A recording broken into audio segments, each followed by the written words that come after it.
Hello everyone, welcome back to my channel Seek Knowledge with Hania. It's Hania here.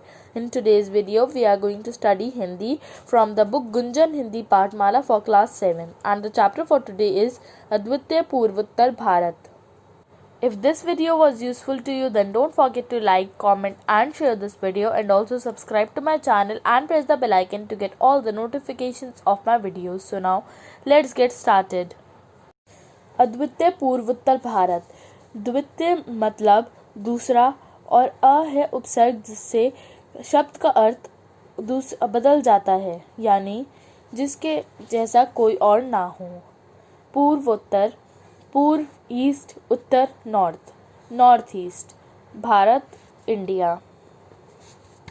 दूर दूर तक फैली चाय बागानों की हरी चादर, गेंडे, बारहसिंगे, हिरणों के झुंड, रंग बिरंगे परिधान, मुस्कुराते चेहरे, बौद्ध मठों के घाटों की पवित्र ध्वनियाँ, इन विशेषताओं का संगम स्थल है भारत का उत्तर पूर्वी क्षेत्र, जिसमें एक साथ जुड़े इस क्षेत्र के 7 सिस्टर्स के नाम से विख्यात राज्य असम, मेघालय, नागालैंड, मिजोरम, त्रिपुरा, मणिपुर तथा अरुणाचल प्रदेश, सिक्किम तथा उत्तरी बंगाल के कुछ भाग शामिल हैं।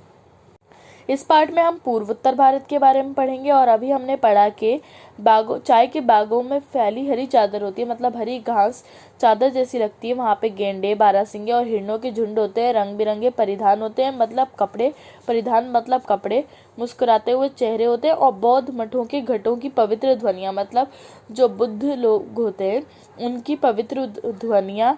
और ये सारी विशेषताएं उत्तर पूर्वी भारत के उत्तर पूर्वी क्षेत्र में पाई जाती हैं। और इसमें जो क्षेत्र आते हैं वो हैं 7 सिस्टर्स, जिनमें आते हैं असम, मेघालय, नागालैंड, मिजोरम, त्रिपुरा, मणिपुर तथा अरुणाचल प्रदेश। और इसमें सिक्किम और उत्तरी बंगाल के कुछ भाग भी शामिल हैं। भारत का ये क्षेत्र अपने भौगोलिक विस्तार में 220 से अधिक नस्ली समूहों और प्रकृति के विभिन्न रंगों को समेटे है। प्रकृति ने तो मानो अपना पूरा खजाना ही यहाँ बिखेर दिया है। अकेले इस क्षेत्र में विभिन्न प्रकार के वन और असंख्य प्रकार की पादप जातियाँ हैं।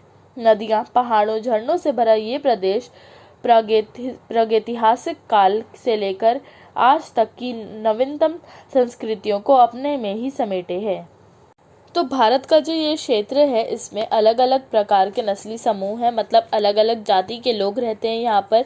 और यहाँ पे प्रकृति के विभिन्न रंग हैं, मतलब यहाँ पे फूल हैं, यहाँ पे वन हैं और यहाँ पर पेड़ पौधों की अलग अलग जातियाँ हैं। और नदियाँ, पहाड़े और झरने यहाँ पर भरे हैं। और ये प्रदेश जो है वो प्रागैतिहासिक है, मतलब जो इतिहास लिखा भी नहीं गया था उससे पहले का इतिहास ये उसका साक्षी है। और अभी तक की जो संस्कृति है वो इसमें समाई हुई है। नेपाल, चीन, भूटान, बांग्लादेश, म्यांमार आदि देशों की सीमाओं से सटे होने के कारण ये क्षेत्र एक और भारत का पहरी बन विदेशी तत्वों की निर्ममता को स्वयं पर झेलता है, तो वहीं दूसरी ओर सेतु बनकर हमारे पड़ोसियों से हमारे रिश्ते को प्रगाढ़ करता है। इस क्षेत्र के विकास के लिए सरकार की विशेष योजना लुक ईस्ट पॉलिसी और विकास परिषद नॉर्थ ईस्टर्न काउंसिल है। तो जो हमारे पड़ोसी देश है, नेपाल, चीन, भूटान, बांग्लादेश और म्यांमार और कई सारे देश हैं, तो ये जो हमारे क्षेत्र हैं ये बिल्कुल उनसे सटे हुए हैं। और ये पहरी भी बनते हैं, मतलब पहरेदार भी बनते हैं हमारे देश के।